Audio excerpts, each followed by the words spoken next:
frère de l'acteur vedette Fernandel. Leur filmographie respective ne compte aucun film en commun.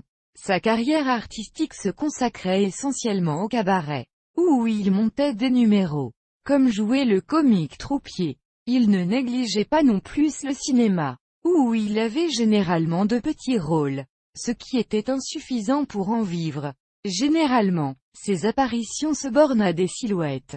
Par exemple le fleuriste dans Jean de Florette et Manon des Sources de Claude Berry, ou surtout à de la figuration.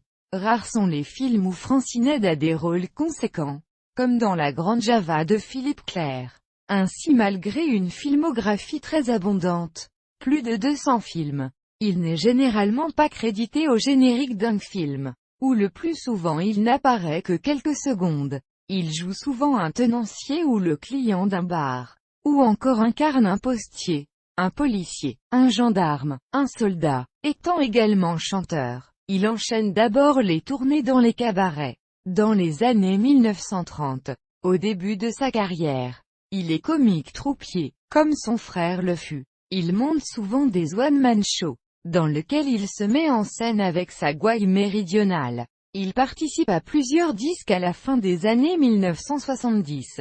L'interprète de Le Tango des Globules, chanson de Bob Carrier-P.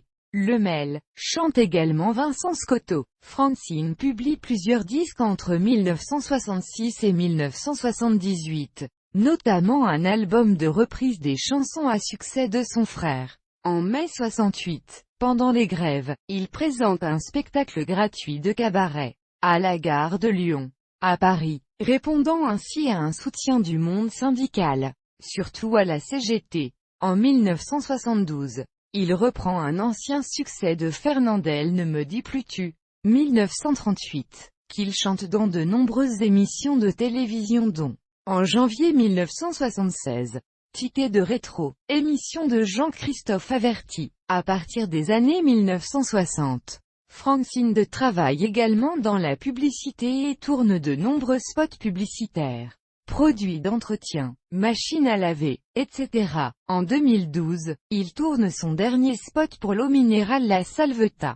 S'il ne tournait pas de film avec Fernandel, c'est par choix, voulant mener une carrière personnelle, souhaitant surtout ne pas bénéficier de la notoriété de son frère et construire, sans favoritisme, sa carrière sur son seul pseudonyme, avec ce qu'il a à proposer au niveau du spectacle et avec son talent. Il apprécie néanmoins beaucoup son frère et reste volontairement dans son ombre, s'accommodant parfaitement de cette situation.